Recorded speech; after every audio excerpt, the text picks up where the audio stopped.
Good morning, class. I hope you all are well and fine into your homes.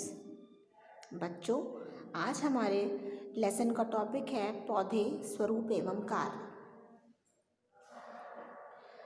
जैसा कि आप लोग जानते हैं, हमारे पौधे दो प्रकार के होते हैं। पहला पुष्पीय पौधे, दूसरा अपुष्पीय पौधे। तो आज हम लोग ये जानेंगे कि पुष्पीय पौधे और अपुष्पीय पौधों में क्या अंतर है। पुष्पीय पौधे वो होते हैं जिन पर फूल निकलते हैं, जैसे आम और नीम, गुलाब और सूरजमुखी। अब आप लोग सोचेंगे आम के पौधों में या आम के पेड़ में कैसे पुष्प निकलते हैं।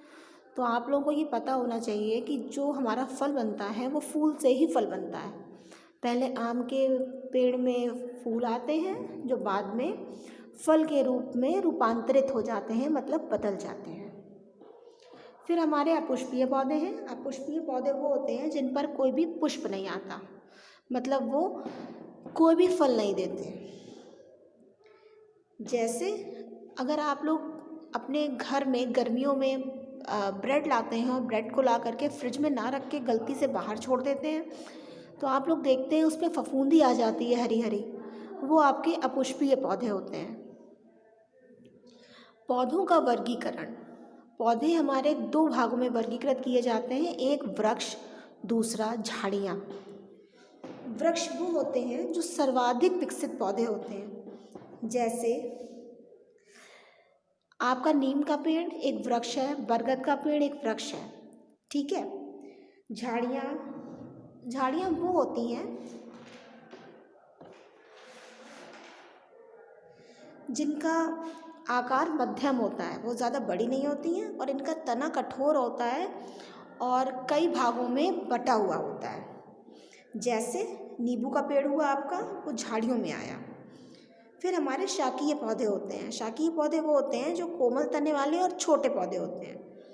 जैसे आपका धनिया का पेड़, तुलसी का पेड़, ये आपके शाकीय पौधे होते हैं। फिर आया हमारा जड़ तंत्र। अब जड़ें कितनी प्रकार की होती हैं? जड़ें दो प्रकार की होती हैं। पहली होती है रेशेदार जड़ें, दूसरी होती है मूसला जड़ें। रेशेदार जड़ें वो होती हैं जो जड़ें पतली तथा सामान्य आकार की होती हैं। जैसे आपकी घास, मक्का, चावल, प्याज, गन्ना, इन सब में रेशेदार जड़ें पाई जाती हैं। दूसरी होती हैं आपकी मूसला जड़ें।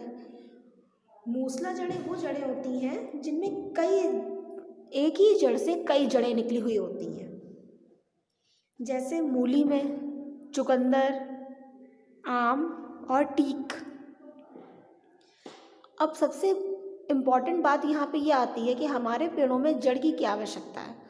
तो बच्चों ये बात ध्यान रखिए, हमारे पौधों में जड़ की यह आवश्यकता है कि अगर जड़ पौधों में नहीं होगी तो जड़ हमारे पौधों को पोषण कैसे मिलेगा। जड़ जो होती है वो पेड़ को सीधा रखने के काम आती है और जितना भी आपका पोषक तत्व होता है वो पौधा जड़ के द्वारा ही ग्रहण करता है।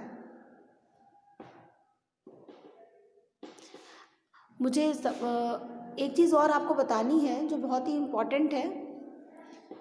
जो जड़ होती है वो जल का और कार्बोहाइड्रेट का भी संचय करती है।